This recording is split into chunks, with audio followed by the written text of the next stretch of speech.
হেৰি দিছে এচিড দিছে জমা অজস্ৰ ৰাবাৰৰ গছ চাওক ৰাবাৰৰ গছ এইবোৰ যে দেখিছে ৰাবাৰৰ পৰা কেনেকৈ এই যিটো আঠা ৰস এইটো কেনেকৈ উলিয়াই চাওক এনেকৈ কাটি থৈ দিছে ইয়াত এনেকৈ ছালবোৰ গুচাই কিবা এটা ছিষ্টেমত কাটে দেই ইয়াত মানে এনেকুৱা এটা ছিষ্টেম আছে কিবা ধুনীয়াকৈ কাটিছে আৰু এইটো বাতি ইয়াত এইটো বান্ধি থৈ দিছে এই ৰসবোৰ এনেকৈ টপ টপ টপ টপকৈ আহি ইয়াত জমা হয় ইয়াৰ পৰা এইটো লৈ যোৱা হয় তাৰপিছত ক'ত লৈ যোৱা হয় সেইটোও মই দেখাম আৰু সেই তাৰ পৰা যে আঠাটো লৈ অহা হ'ল ৰসটো আনি পেলাই এনেকৈ এই ট্ৰে এইবিলাক সজাই থোৱা আছে ট্ৰে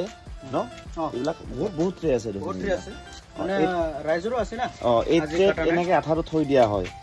বাপৰে দেখিবলৈ সেই নিচিনা লাগছে নে আঠা আৰু এচিড মিহলাই কিনে এইটো এনেকুৱা ৰখা হয় মানে 3-4 ঘণ্টাৰ ভিতৰত এইটো এনেকুৱা হয় আৰু এচিড দিছে মানে ইয়াত এচিড দিছো সেইকাৰণে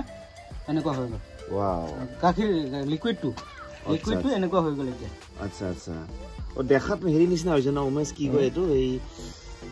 চানা যে আমাৰ বনাই যে গাখীৰৰ পৰা চানা যে একদম চেম তেনেকুৱা লাগিছে চুই পেলাই ৰাবাৰ টাইপ অ'কে এনেকৈ কিমান টাইম ৰাখে এইটো মানে আমাৰ গৰমৰ দিনততো 3-4 ঘণ্টা ৰাখিলে হয় কিন্তু এতিয়া ঠাণ্ডা না সেইকাৰণে বহুত সময় লাগে অলপ সময় লাগে ন আবেলিলৈকে হৈ যায় সন্ধিয়ালৈকে কিন্তু ৰাতিপুৱাই ৰোলিং কৰা হয় অ'কে এতিয়া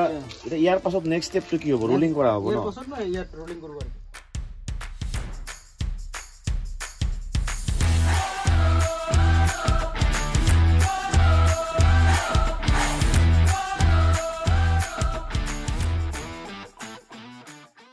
এতিয়া এইটো কমপ্লিট হৈ গ'ল এইটো ৰোলিং মেচিন আৰু এইটো কি কৰা বুলি কয় এইটো ডাইচ মানে ওকে ফুলৰ সিস্টেম হয় আৰু কিটো এইটো মানে এটা ডিজাইন বনি যায় ন ওকে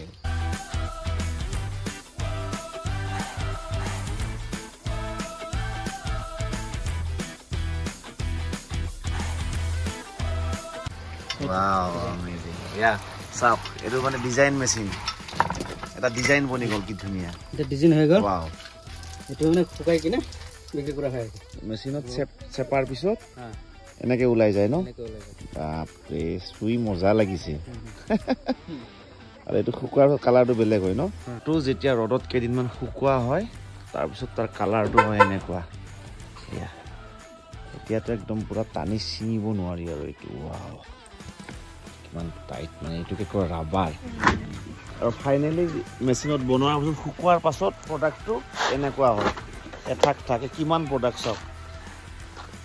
আৰু এইটো এতিয়া লৈ যাব বজাৰত কোম্পানী লৈ যাব আৰু ইয়াৰ পৰা সেই ৰাবাৰৰ বিভিন্ন বস্তু প্ৰডাক্টবোৰ